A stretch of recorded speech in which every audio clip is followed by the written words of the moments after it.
All right, welcome back to another reaction video. This time we're going to react to a teen killer, man. This dude is pretty crazy from what I've seen. I've watched maybe 2 minutes of it just to kind of see where it was going, excited or not. Dude, this dude is out of his mind. So you know what? If you like this video, make sure you hit like and subscribe and share it with somebody, okay? I'm just trying to build this channel. All right, let's go. I didn't know what to do anymore, so I just snapped. See if I grab his head, boom, pull the bolt back. I'm thinking, how fast am I gonna run? I was like, if anyone in that house deserved it, I did. He just dropped, and I heard blood just pouring out of his head. He's assaulted me before. He's done so many different things wrong to me. My grandma looks over and she's like, what's going on? Boom. This is an emergency. We noticed a window off the side, and one person went in and looked and discovered a body. Okay, do you know who it is? Yes, Janet and Rick Sweet. On May 13th, 2012, the family of Rick and Janet Sweet made a horrific discovery at the couple's home in Manchester, Iowa.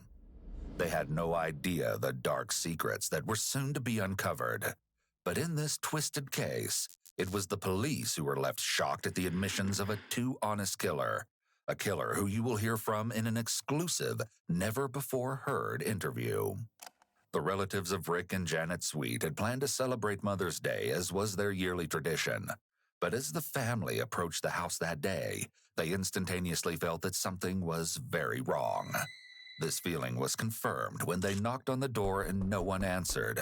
Immediately, they noticed that one of the windows had been shattered, but in no way could they predict the gruesome findings that lay inside. Peering through the broken glass, they glimpsed a horrifying sight. Rick and Janet were inside, both in pools of blood on their couch, murdered in their own home. Shocked and in a panic, a call to 911 was quickly made. There is certainly a body inside, and I noticed a gunshot through the window, and so rather than go in and explore, we're calling you. But a burning question lingered in the air. Who could have committed such an evil act? The horror of the discovery was made all the worse as the investigation began. Rick and Janet's family members quickly informed the police that there was one person still unaccounted for, the couple's 17-year-old grandson, Isaiah Sweet, who lived in the home with them. Fearing that he may have met a similarly grisly end, authorities began looking for the missing teen, but they never could have imagined what they would uncover. So this dude is in trouble, dude. Obviously, right? Let's just keep going. And they finally caught up with Isaiah. On May 14th, the day after the bodies were found, Isaiah was finally located in Cedar Rapids after previously driving 75 miles to Iowa City. Apparently, the teenager was spotted walking towards a park and was quickly pursued by nearby officers. Isaiah seemingly tried to outrun them, but quickly surrendered once he heard the sound of police dogs on his trail. Now knowing, that's something that I've noticed about people who kill people. They never want to be hurt. They want to hurt everybody else, but they never want to be hurt themselves, right? As soon as he heard the dogs, he was like, I give up, man. But all right, here we go. That no harm had come to Isaiah, at least not the kind that his grandparents had suffered. The police were eager to hear if he had any insight into the horrific crime. He was promptly brought in for an interview. You'll notice that Isaiah is in handcuffs, and you'll soon understand why. Put those things off you. Probably feel a little bit better. Oh, yeah.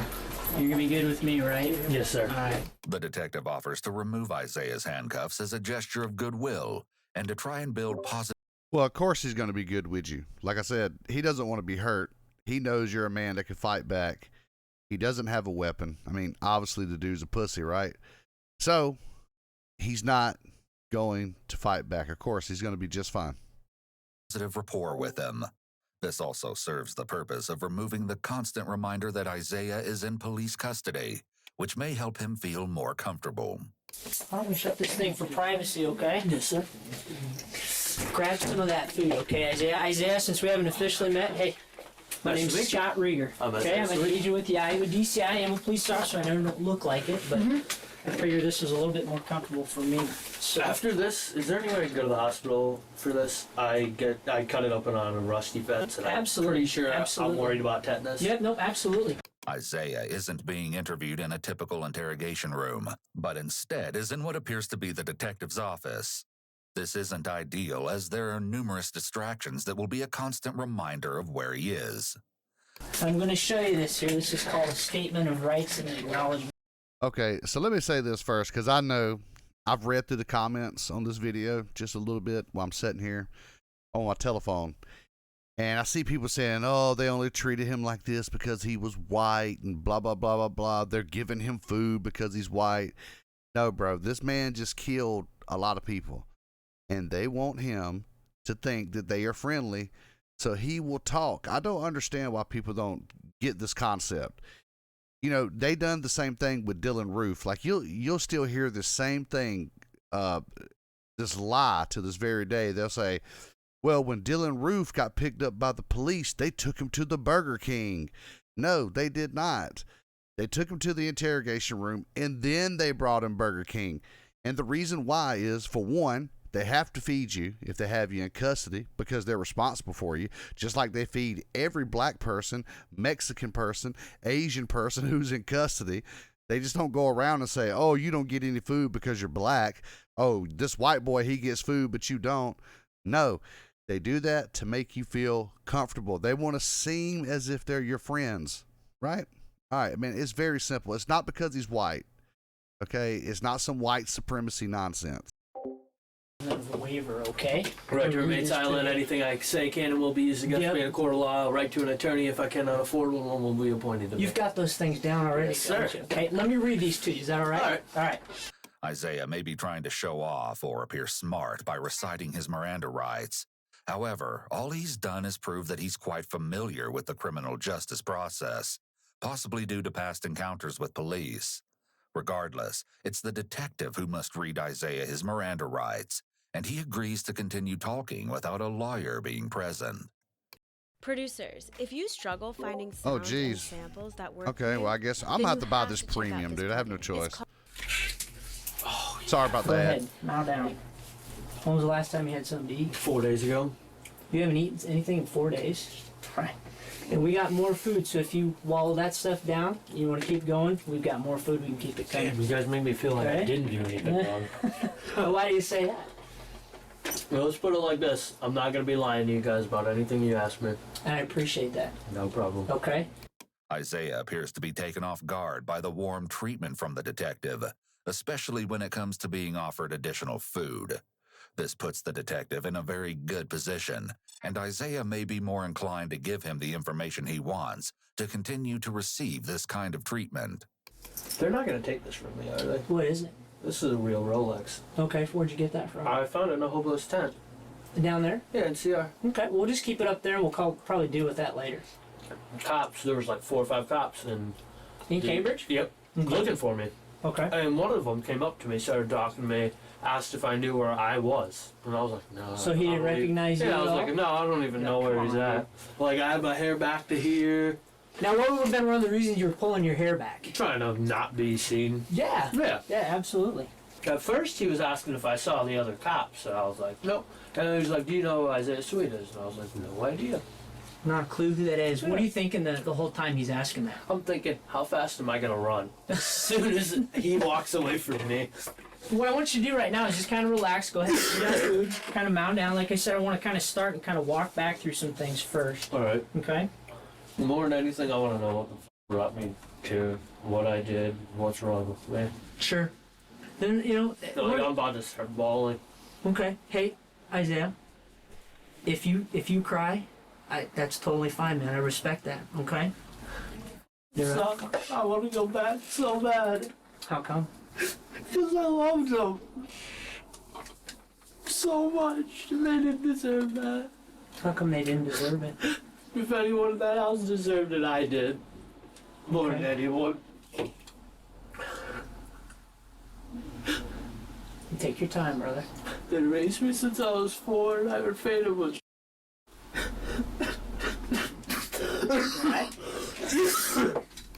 Janet and Rick had taken custody of Isaiah when he was just 4 years old, due to their daughter's inability to care for him.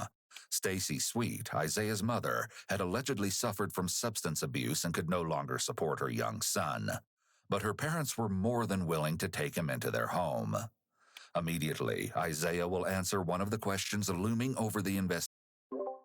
He doesn't care. He's just trying to get out of it now. Now he's starting to realize that he's caught, right? He's like, oh shit, I'm going to jail, bro. And yeah, he doesn't really care, because if he cared, you know, he wouldn't have done it to begin with, right? He don't give a shit. But even with this reveal, there are even more disturbing questions left to be uncovered. When you say what happened that night at the house, what happened? Shot both of them. Okay. What'd you shoot him with, Isaiah? The assault rifle. An assault rifle? You remember what it looks like? It's black. Okay. What, Black, bolt action. Okay. Not an assault rifle, by the way. That's a hunting rifle, but yeah, go ahead. 10 or more round clip. It's Czechoslovakian. Okay. AR-15. Okay. Okay. It takes a lot to admit that, Isaiah. Okay. That's not an easy thing to do. Okay, and Isaiah, I'm this not is... gonna play dumb with you. Okay, and I appreciate that. Although Isaiah has just admitted to killing his grandparents, the detective so desperately wants to get to the bottom of how this horrific crime came to be. In doing so, he ensures that there is nothing preventing Isaiah from answering any question. Okay, he doesn't want to get to the bottom of it. What he wants to do is establish if it was premeditated or whatever, because that matters how he's going to be charged, right? Second degree, first degree murder, homicide. That may be thrown his way. How you feeling, right? I mean, you're with me right now, I feel right? like I don't really know like much, but Okay, well, let me ask you this, Isaiah. You understand who I am. yes, sir. You understand I'm a police officer. Yes, sir. You understand that the guys who brought you up here, why they had to Yes, find sir. you, okay, and they brought you up there. There's nothing medically right now that's preventing you to talk to me, No, sir. right? But you understand the questions I'm asking you right now, okay? There's no question that you're not smart enough to handle these I'm questions. extremely intelligent. Okay. And you know what? I get that. I think you I are. just make stupid choices. Yeah. And sometimes we do, Isaiah. Look at me. I'm never gonna be able to go back on it. No. And that's, you know what, Isaiah, part of this is that what you're doing today by telling me the whole truth as far as what happened, not only what's leading up to it, but what happened during it. I know it's going to be tough to walk through, but we need to do that, okay? And then we need to talk about what happened afterwards, okay?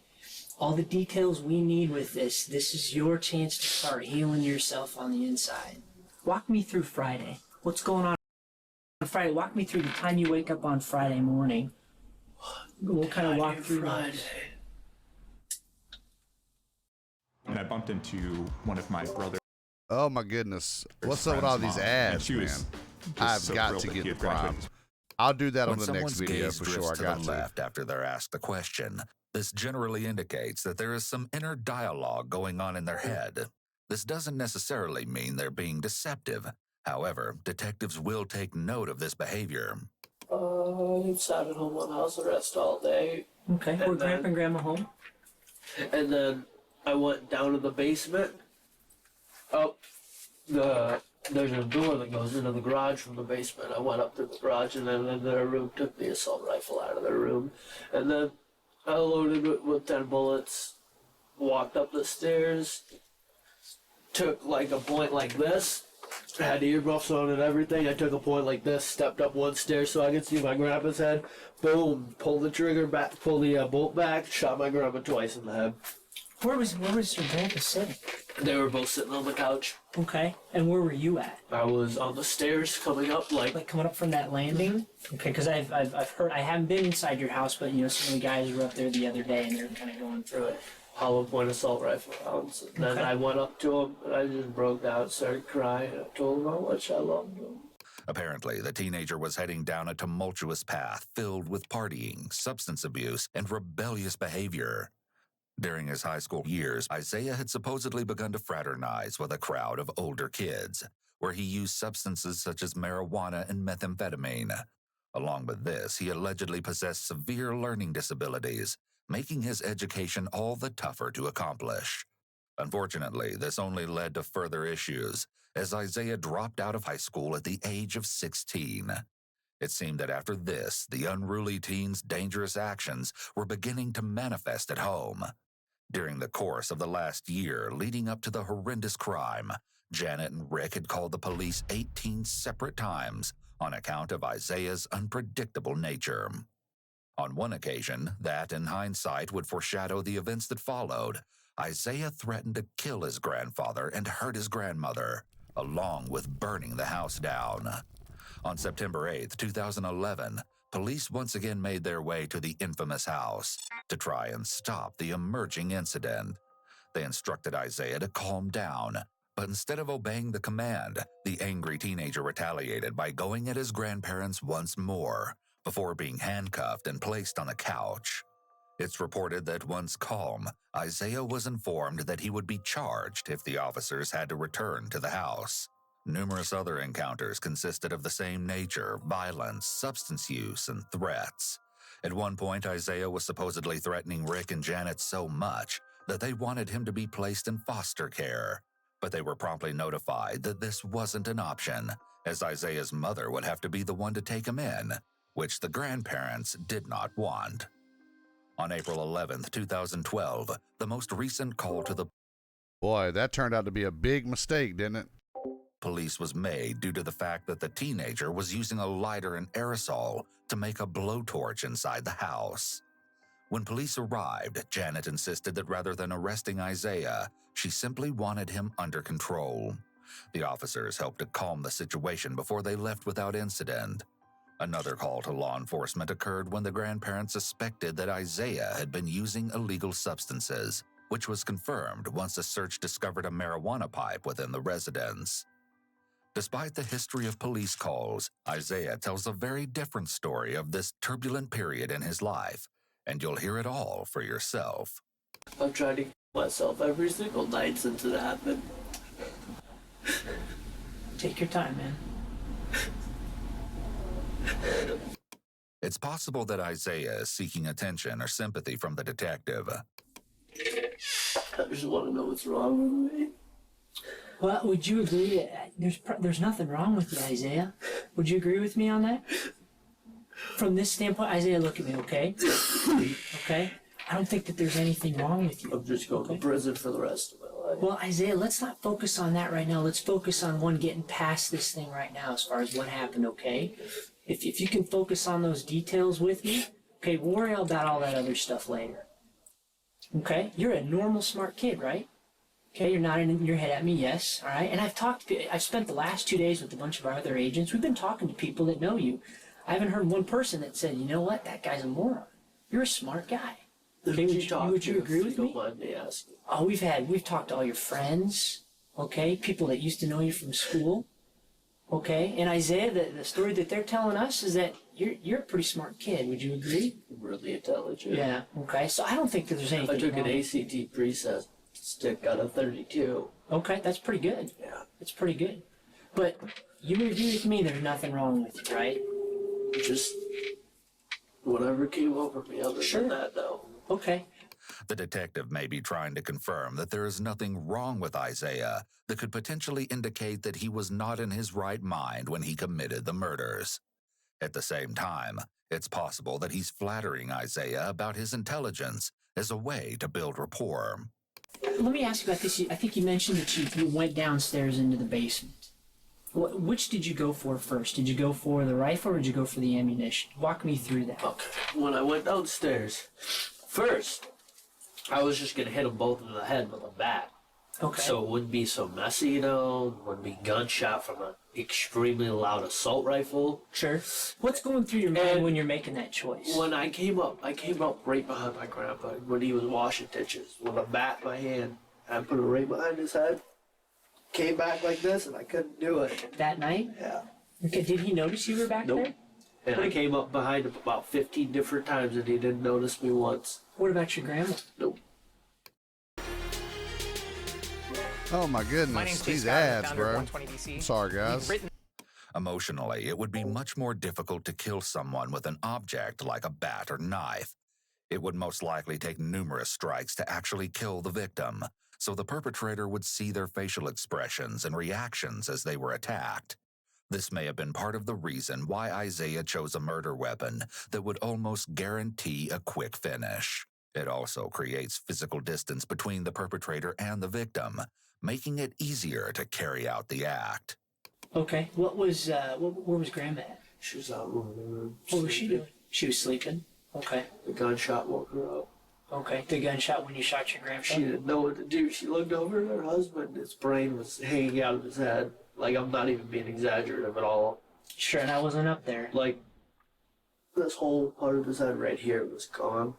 And then my grandma's right here, all that was gone. Okay. Did when you, and we're kind of getting away from that. I know we're going to do that. Okay. Go ahead and take a bite of your sandwich. It'll kind of help calm you down a little bit too. When you went down to go you went and got the ammo first, right? Or you went and got. I went and got the gun. Okay, this was after I had beat out with the bat. Okay. Went, got the assault rifle, brought it down in the basement, got in the ammo box. It's in the basement. There's over 30,000 rounds for that assault rifle in there.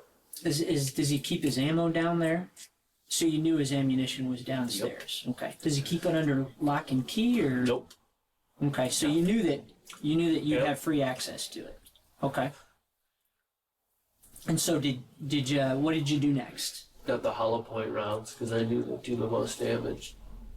When asked by the detective why he chose the hollow points, Isaiah states that he didn't want his grandparents to go through any pain, indicating that he didn't intend to injure or maim them, but in fact clearly wanted them to die. So you knew that the solid ones, they might have lived through those. Yep. Okay. Yeah. You didn't want that. Yeah.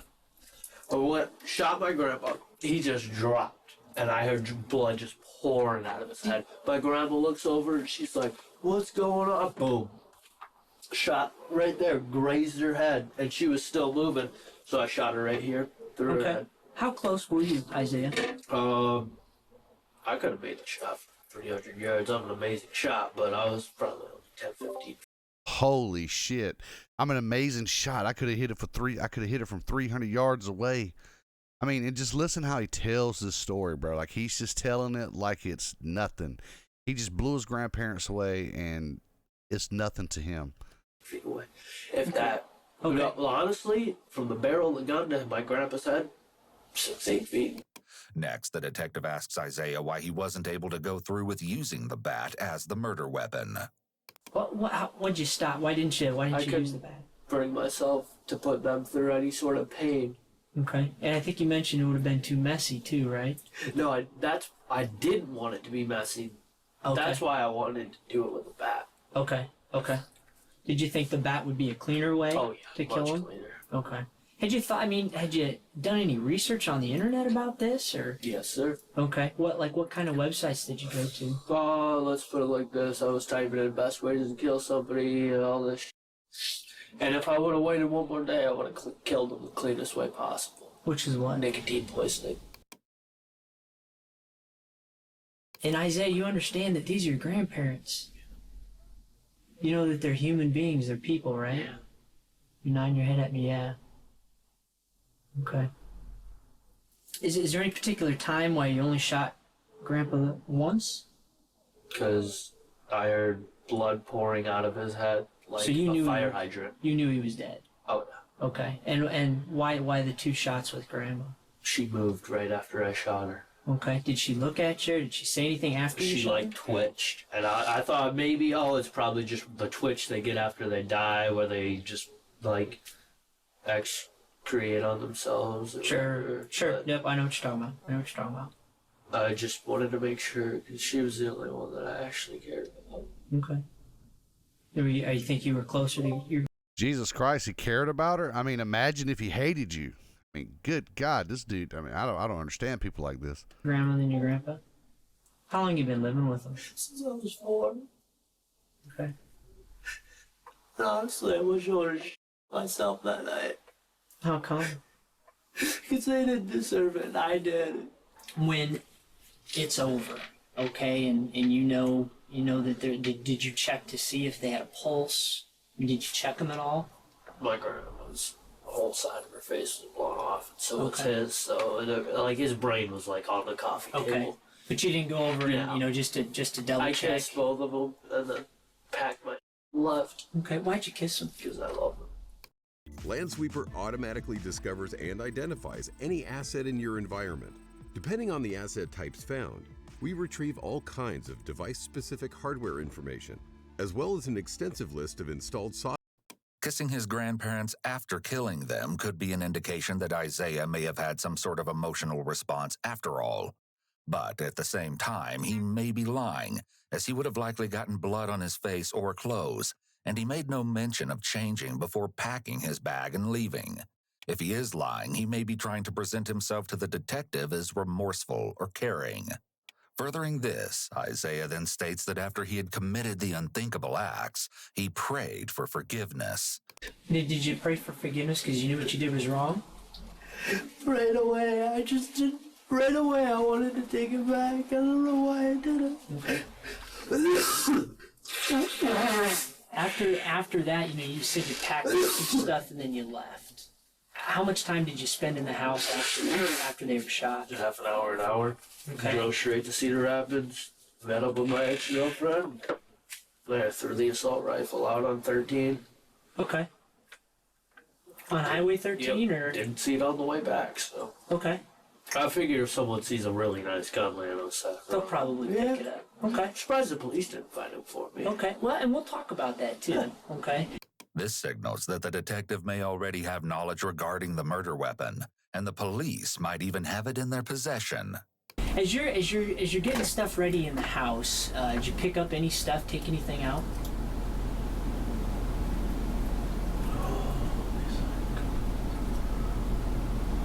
This is the first time that there is a long pause prior to Isaiah responding. Long pauses are often associated with deception, especially if it's not typical of the person's speech patterns. When he finally gathers his thoughts, Isaiah states that he took his TV, knives, hydrocodone pills, and $9 from his grandparents after killing them. He goes on to describe what he did following the crime, which shockingly consisted of going to numerous parties with friends. Are you wearing the same clothes that you were wearing Friday night? Yes, sir. So these are the same clothes that Yes, sir. you The shot cops took Grandpa all and my Grandma? clothes. That's in the impound. Okay. Well, are these the clothes that you were wearing when you shot your Grandpa and Grandma? Yes, sir. Okay. Is there any blood on them? From my finger. Okay. What happened to your finger? Oh, from that. But I mean from your. Oh, Grandpa and actually, I was wearing sweatpants and no shirt when I shot him. Grandma? Okay. Where's Because I didn't want to get blood on these jeans or the shirt. Because they're nice jeans. There's no blood on anything. I made sure I didn't get any sort of DNA from either of them on me. Okay. This is a direct contradiction to his previous confession of kissing his grandparents after having shot them. If his claim of not wanting to get any blood or DNA on him is true, then he probably wouldn't have physically touched the victims. Where did the blood go when you shot him? Like blood everywhere. Chunks of, like, the house is massive, and there was like points where it's like, here's the couch. Mm-hmm. Hey, let's go to the kitchen 15 feet away, and there's a chunk of this big laying in there. Can you go look at it? Yeah. What did you think? I picked it up and I looked at it, and I could see it was from my grandma. Didn't that freak you out a little bit? Kinda. Hey guys, let me refresh the page so that way it'll kick in my premium, okay? Because I got the premium real quick. Let's see if that does it. Yeah, it does. Parents. The detective so desperately wants to get to the bottom All right, of how 'cause we this were kind of up here, right? Okay. Drove straight to Cedar Rapids. Probably. victims. Where did the blood go when you shot him? Like blood everywhere. Chunks of, like, the house is massive, and there was like points where it's like, here's the couch. Mm-hmm. Hey, let's go to the kitchen 15 feet away, and there's a chunk of this big laying in there. Can you go look at it? Yeah. What did you think? I picked it up and I looked at it, and I could see it was from my grandma. Didn't that freak you out a little bit? Kinda. I was like, oh, well, I'm a psychotic murderer anyway, so it doesn't really matter. But you're not psychotic. I know you're not psychotic. People often think that any murderer is 100% psychotic. I don't care what you say. You shoot your grandma's head off, you blow your grandpa's head off, you're out of your fucking mind. I mean, straight up. Psychotic, when in actuality, psychotic refers to a specific set of symptoms which may or may not be present in a killer. Psychotic generally refers to psychosis, which involves someone losing touch with reality. A person with psychosis may have hallucinations or delusions and is unable to distinguish between real life and the world inside their head. Isaiah hasn't reported any symptoms of psychosis, and he appears to be well aware of what he did, both at the time of the murders and now. The detective likely wants to put on record that Isaiah understands he was not psychotic when he killed his grandparents, so that it can be presented as evidence when the case goes to court. I feel really good about myself being so compliant, though. You should. I mean, and here's one of the things too, Isaiah, and I want to make sure that this is abundantly clear, is that I know that as we talk through these things, don't embellish anything with me, okay? You got to shoot me straight, okay? I need to know, okay, who was over at the house, who you talked to, and it's not you snitching. You know what that is? It's you telling me the truth. Are they going to get arrested and I have no control over whether or not they're going to All be right, arrested. here, let's put it like this. There was one more gun, and Okay. I took that, And but what I didn't gun? use it. What gun was that? Sawn off 12 gauge. Okay. What'd you do with that? Sold it. Okay. And then I gave the assault rifle to Brandon Allers, gave the TV to Brandon Allers. So you didn't throw it? You didn't throw away Nope. Nope. the gun? Okay. And they transported it out of town right away. Okay. How come they transported it out of town? Okay, they didn't want hot guns. Did you tell them it was hot? They knew I'd killed my grandparents. They came in the house right after it happened. And why would Brandon be going over to your house on Sunday? He wanted to steal the truck. The white truck. Okay. He wanted that white truck. Did he talk to you about that? Yep. How did he talk to you about it? He wanted to know where the title was. He wanted to know where everything was. Or it was my ass. Okay. And did he tell you that, I mean, had you told him that you'd killed your grandparents? Okay. And what did he say? He was the one who gave me the nicotine poisoning suggestion. I thought you said you got that over the internet. Nope. That was him. It's possible that rather than protecting other people, as he claimed, So now he's going to he's snitching his friends out. I mean, dude, like this dude is just a straight up bitch, bro. he left this part out of the story for self-serving reasons. He may have known that there was no explanation for people being in the house after the murders that would fit with his narrative to the detective about how he was immediately remorseful. If somebody told you what to do, I need to know that. If you found on the internet, I need to know that. But don't mix those two up, okay? You gotta shoot straight with me. He told Shoot me straight. about all this, and I looked it up on the internet. Okay, when did he tell you about that? Same day, Friday. On Friday? Yep. What did you tell him? I told him I was planning on killing him, taking some, leaving. He was like, "You're gonna give me that assault rifle and that sawn off."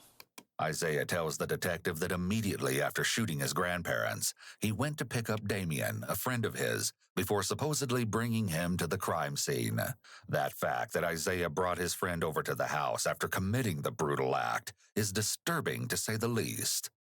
Isaiah now tells the detective that he took a sawed-off shotgun, a knife, the rifle, the truck, all of his toiletries, the TV, and some clothes from the house. Afterward, he drove Damien back to the house of their friend, Brandon's girlfriends. Then another detective enters the room with food for Isaiah before the two make small talk. Well, honestly, I broke my phone in half a couple nights ago because Dalton calls me and he's like, "You killed your grandparents." And I was like, "Nope, never happened." You know, just denied it all because one of my friends calling. I thought he was just with me. And then this girl sends me a picture of News Squad and a bunch of cops in front of my house. So I snapped my phone in half. As they talk, Isaiah mentions something particularly tragic. My mom doesn't even know what's going on right now. Kind of worried about that, but Sure. oh well.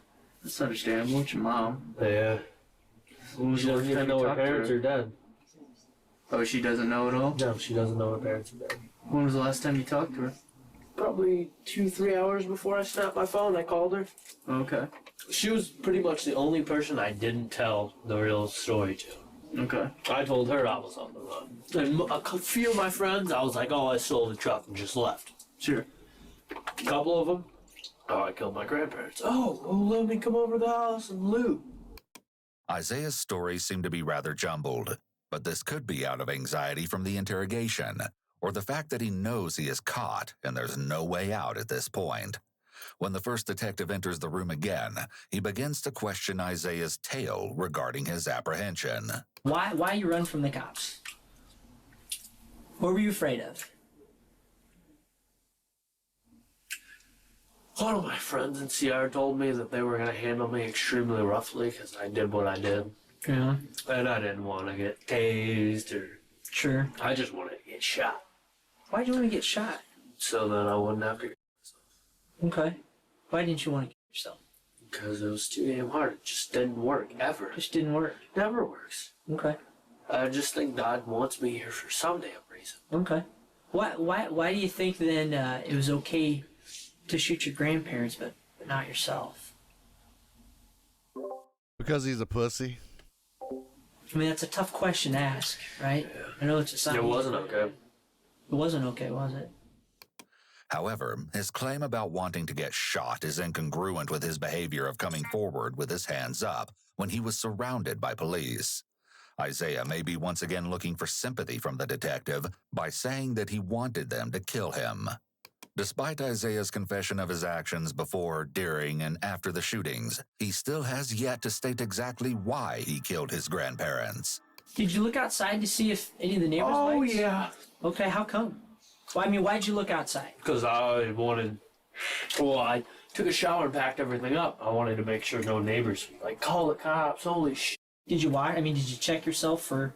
Did you see if you got any blood on you or anything? Yeah, I had nothing on me. Nothing? I mean, did you look I was yourself far... in the mirror? I was far enough away to a point where nothing...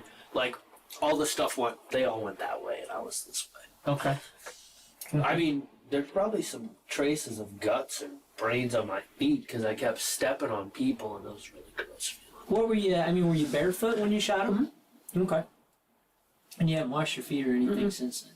Okay. Well, no, I did take a shower at my therapist. Scratch that. This negates Isaiah's previous statement that he took a shower at his house immediately. I mean, just as casual as you can be about it, too. I mean, this dude is out of his mind. They need to... I mean, he needs to be executed. I hate to say he's a young man. He screwed his life up, but... Dude, he needs to be off this planet. This dude is crazy. After the shooting, and is yet another hiccup in his story.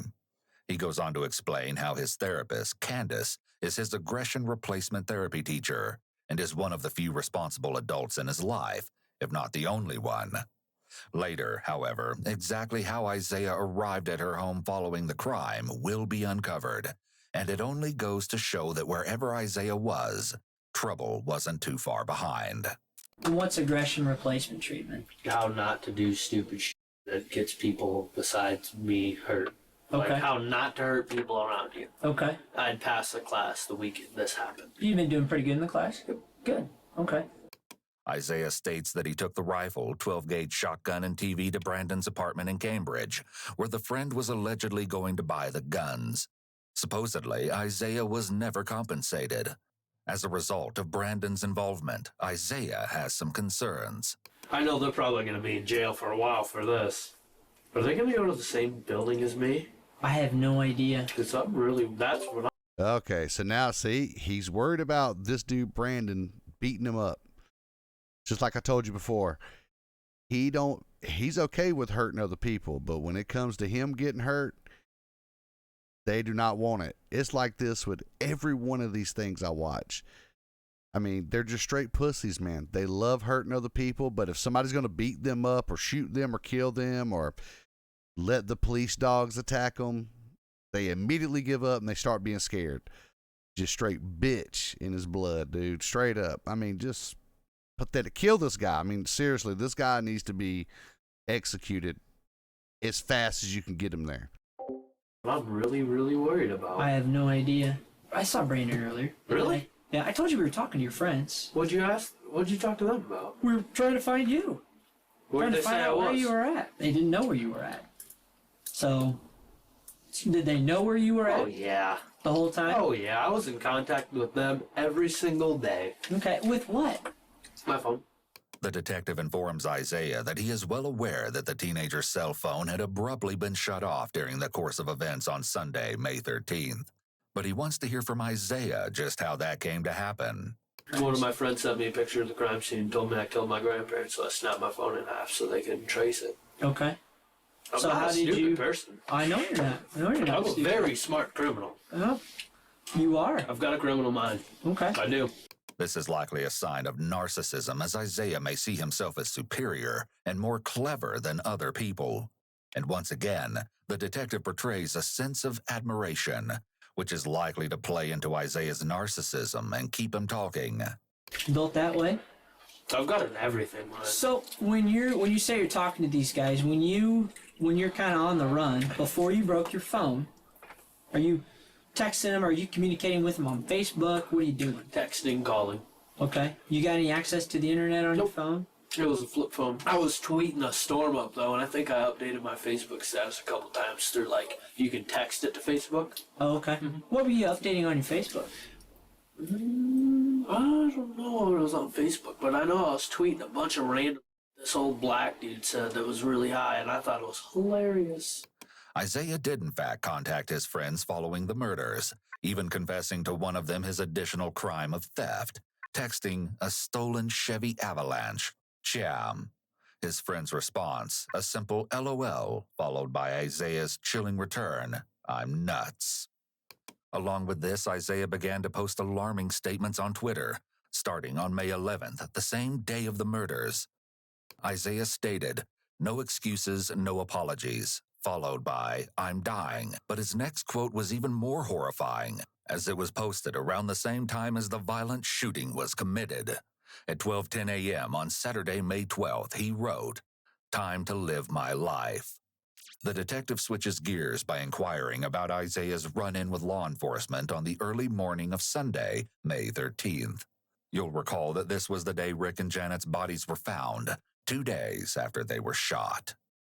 Apparently, Isaiah had been driving two girls around Iowa City in the previous hours, making several appearances at nearby parties. As the night was coming to a close, they stopped at the Fast Break convenience store located on Naples Avenue, and someone in the group allegedly tried to open the locked doors of the business, thereby issuing an alarm trigger. When police arrived, Isaiah and his passenger supposedly denied any involvement, but police would later claim they were indeed lying. Not only that, but Isaiah failed to provide a valid license, as his was previously suspended for an unknown reason. In an attempt to cooperate, the passengers allegedly notified the officers that Isaiah was hiding drugs in a duffel bag within the vehicle, along with a hunting knife. But Isaiah denied permission for law enforcement to search his truck, and instead told them that he had various drugs stashed away. Isaiah was quickly taken into police custody, where it was discovered that he launched another string of abnormal tweets. At 6 a.m. on Sunday, May 13th, he posted, "Damn, can't wait to get out of the cop shop. #6 unnecessary hours." Numerous others are too explicit to read, but nonetheless, Isaiah was not afraid to say what was on his mind. But don't worry. Twitter didn't ban him. Twitter didn't take it down. Twitter didn't remove it. Guarantee you that. As he tweeted away on his phone at the police station, officers notified Isaiah that he could only be released upon the authorization of a legal guardian, since he was underage. The teenager swiftly realized that this was a massive issue, as his two legal guardians were, thanks to his doing, no longer alive. According to him, he lied and told law enforcement that his grandparents had been in Minnesota on a fishing trip and had limited cell phone service, but they would be able to get in contact with his mother. Sure enough, Stacy allowed Isaiah to be released and handed over to his therapist, Candace, where Isaiah supposedly ate sausage, eggs, and hash browns and took a shower. Not too long after his short-term stay at her house, Candace seemed to find a shocking object within her residence and thought that it may have belonged to her patient, Isaiah. Immediately, she contacted the local authorities without his knowledge. Let me ask you this, is we got a call from her today. Is there any reason that there was a .40 caliber round that was found up there? Mm-mm. Nothing? Did you have a handgun on you at all? No, sir. No .40 caliber You rounds? can lie detect me for that. No, Okay. sir. Okay, so a .40 caliber round that would have been found up there. Where was it found? In her house. Really? Mm-hmm. No, sir. Not from you? No, sir. Okay. You're sure? Absolutely not. Okay. Although the .40 caliber round was identified at Candace's home, it has never been confirmed as to who it belonged to. Isaiah states that his stay at his therapist's house lasted a mere hour and a half before she supposedly drove him back to the Cambridge apartments, where he met up with a girl named Alicia. Did anybody even try to go to my phone records? That's one of the things that we commonly do, is we try and get phone records. Yep. And if you have murder charges or something, felony like that, you can get phone records like that. But how do you know that? I know everything. I know, but how do you know that? I mean, you researching it? I know a little bit of everything about everything, honestly. Like, Okay. You learn something new every day. Sure. Isaiah appears to possess several narcissistic traits, such as being egotistical and having a grandiose sense of self. He views himself as a very smart criminal, which is incredibly ironic given that he was arrested so soon after the crime and is currently being interrogated. Let me look back at my notes here, make sure I'm not missing anything. If you want, I can look through them and tell you if you missed anything. I bet you could. It's possible that Isaiah is once again implying that he thinks he's smarter than the detective and could more easily find any mistakes. He's also likely very curious about what the detective has been writing down about him, but of course, the detective does not allow this to happen. So who all do you think you've told about this? Brandon? He told everyone. Before This dude is throwing Brandon under the bus, boy. or afterwards? I don't know when he started texting people, but Okay. I got so many goddamn phone calls about, oh, did you kill your grandparents? I heard you killed your grandparents. Get a little out of hand after a while. Oh, I started freaking out on people. When they took you into custody down there, when they finally got you, did you say you were proud of what you did? It could be a red flag for deception that Isaiah's way of responding has changed from talking at a normal volume to suddenly shaking his head rapidly and responding quite softly. Okay, we heard that you said, hey, I'm proud of what I did and, I got what's coming to me. No, when I got out of the car is, I thanked them for apprehending me. Okay. And that they did their jobs right, and I thanked them for not tasing me or letting the dog eat me. Okay. Somebody told us that you'd... And not that this... Somebody must have heard me wrong. Okay. I actually did thank them and told them I respect them a lot for what they did. Okay. And did you say, hey, dude, I know and what I got told them I deserve what I deserve what I got coming to me. Okay. Thanked them for apprehending me. Because you understand what you did with your grandparents. Mm-hmm. Okay. And it wasn't anybody else that did it. It was you. Yep. Right? There was nobody else in that house with you. Okay. The detective has been concealing a rather large piece of information that goes to show that the killer teen had not been completely honest so far. Essentially at the end of the day, and I was going to show you a picture of the gun. Would that be the gun? It's kind of a dark picture. Yes, it is. How'd you know? I know lots of things. Is that the gun that you used? Yes. Okay. You guys have this gun, don't you? Mm-hmm. How? You said earlier that you're pretty smart. We're pretty smart at what we do. Obviously. We do good work. Oh, you traced my phone calls and my text messages and figured out Brandon had it. We ended up with the gun. That's what counts. Okay. Prior to the shooting, Brandon had offered advice to Isaiah on how to use the rifle, which ultimately ended the lives of Janet and Rick. Additionally, the pair discussed other ways to kill the victims. The morning of May 13th, Isaiah told... Sorry, I couldn't figure out if the microphone was on or off. Could you imagine discussing this with somebody? Like one of your friends call you and they say, hey, bro, I'm finna kill my grandma. Help me out. And you're like, yeah, bro, you just put the bullet. I mean, dude, I just don't understand it. Brandon that he could break into his grandparents' home and take whatever he wanted. When Brandon arrived, he snuck into the home, but supposedly left in a hurry and didn't notify the local authorities as he was allegedly nervous about the situation. Brandon eventually sold the rifle to another friend, but the gun was turned over to the police once the bodies were discovered. Still, the question of why has yet to be answered, but as Isaiah reveals what drove him to commit the ultimate crime, he loses all control. I don't know what built up in me. I just had so much stress. Like what? My grandma was dying of cancer. My grandpa called me a piece of shit every night of my life and every day. He constantly told me to just kill myself or fall off the earth. They treated me like I tried so hard to help my grandma with everything. But my grandpa made everything so hard because he'd always stress me out, scream at me for no reason. And I didn't know what to do anymore, so I just snapped. Shot both of them and stole the truck. Okay. If Isaiah's claims are true, this type of long-term verbal and emotional abuse from his grandpa would have been extremely damaging. However, it's important to keep in mind that he could be lying in order to provide a justification for his actions. After all, he doesn't say that his grandma was abusive, and he still killed her as well. We also cannot verify any of these claims. What did she and why did you shoot Grandpa first? I hate it. Why? He's made my life a living hell. Okay. How long had you been thinking about doing that? That one day. That one day? That one day. Okay. Nothing before, because...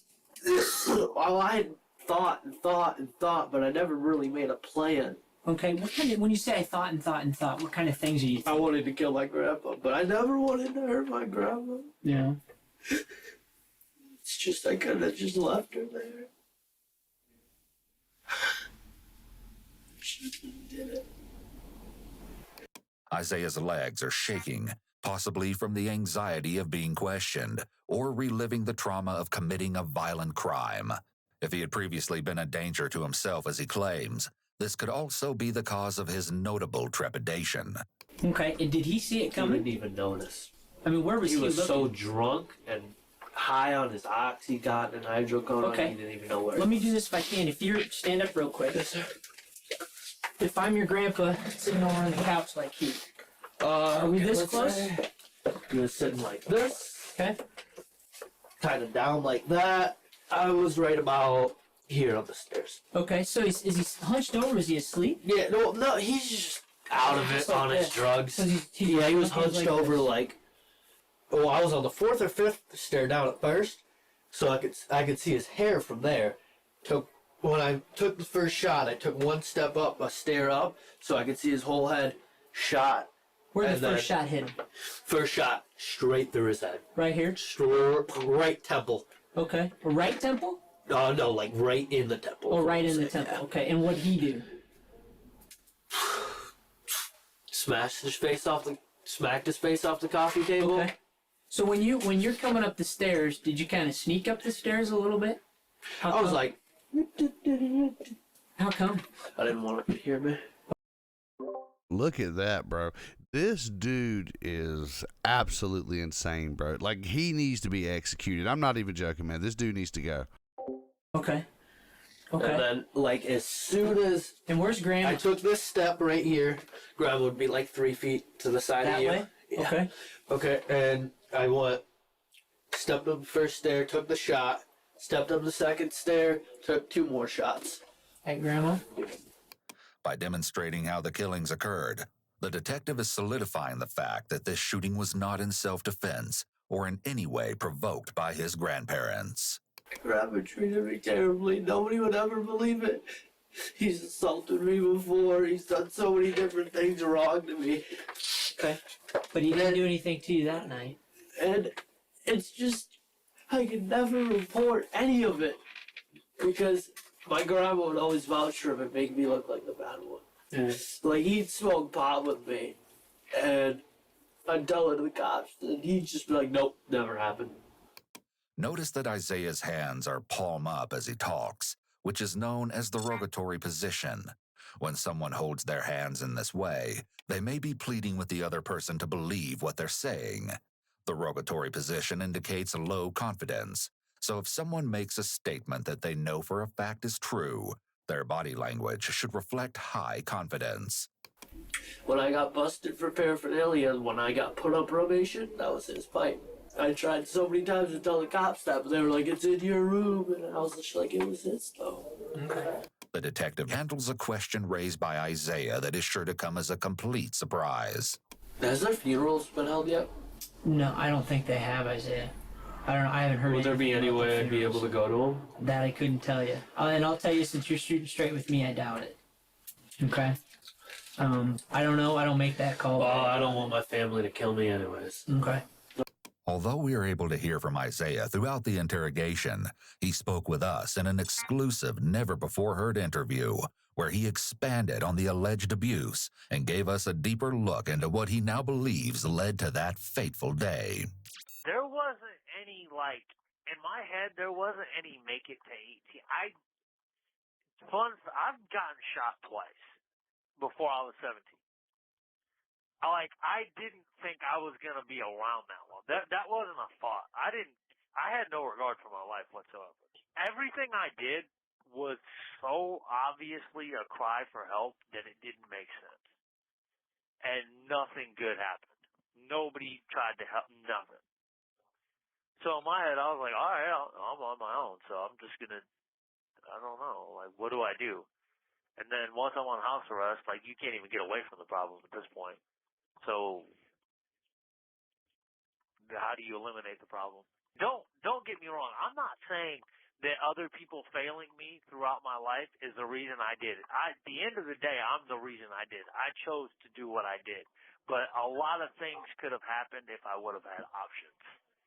Isaiah explains the alleged abuse that he endured at the hands of Rick and Janet. We had those kind of interactions where I'm like, hey, they'd call the cops, and I'd be like, he literally just hit me, and I defended myself. What am I supposed to do? Or, he had a bunch of plants in the backyard, and they knew about it.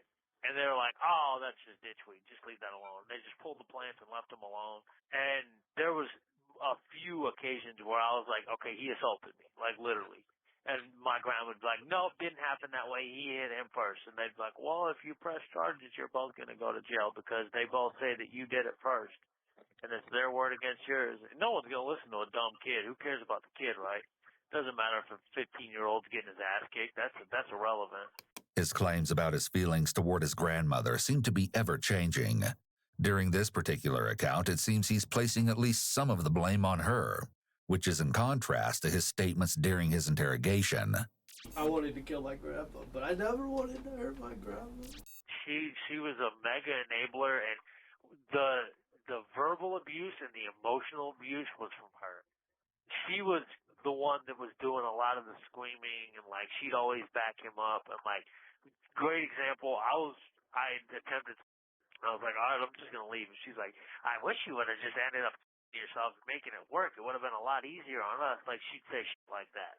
Well, I don't want to just tell my story because it'll help me get out. Because obviously I know that. That's one of the first thoughts. But the first thought, the initial thought is this could help a lot of kids.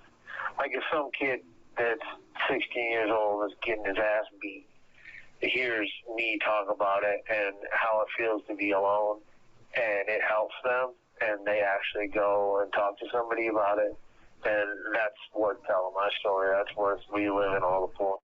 The biggest thing I want to do with my life, I want to be an advocate for at-risk youth, because I feel like if somebody would have just talked to me and really understood what I was going through and been like, hey, I get that, but you're okay, you're not by yourself, I think that probably would have changed a lot, because the hardest part about it was feeling like I was alone.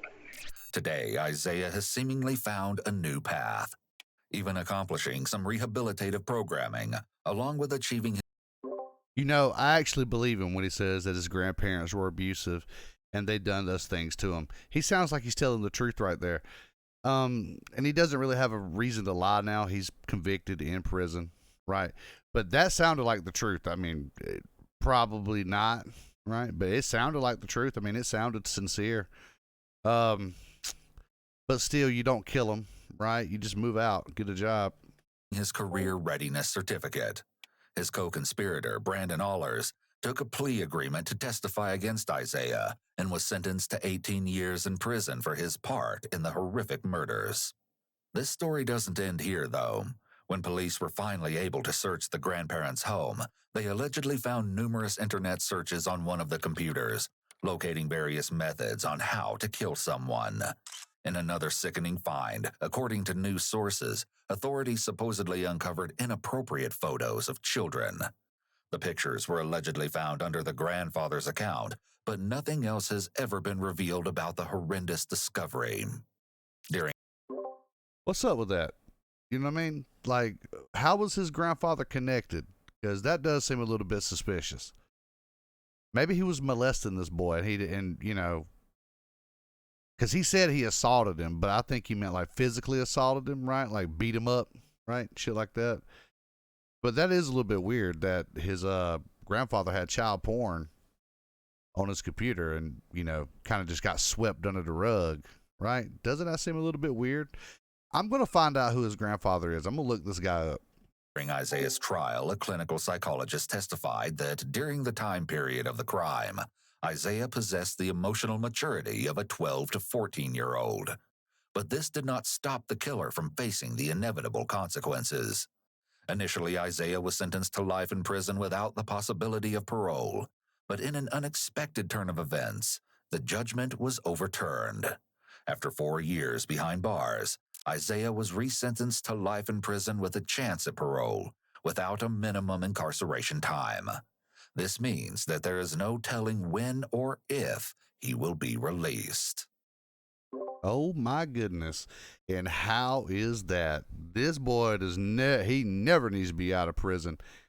How? That's mind-blowing right there. We need to fix that in the justice system, because this dude is a stone cold killer. Like the way he acted and reenacted about how he killed his grandparents. I mean, that was incredible. I mean, it was incredible the way he done this. This was a scary video to watch. This dude needs to be in prison forever. He needs the death sentence. I mean, let's just be honest, but goodness, wow. He can get out with no minimum incarceration time? Whoa. All right, guys, I hope you liked the video. And if you did, make sure you hit like and subscribe, okay? I appreciate it. All right, that's it.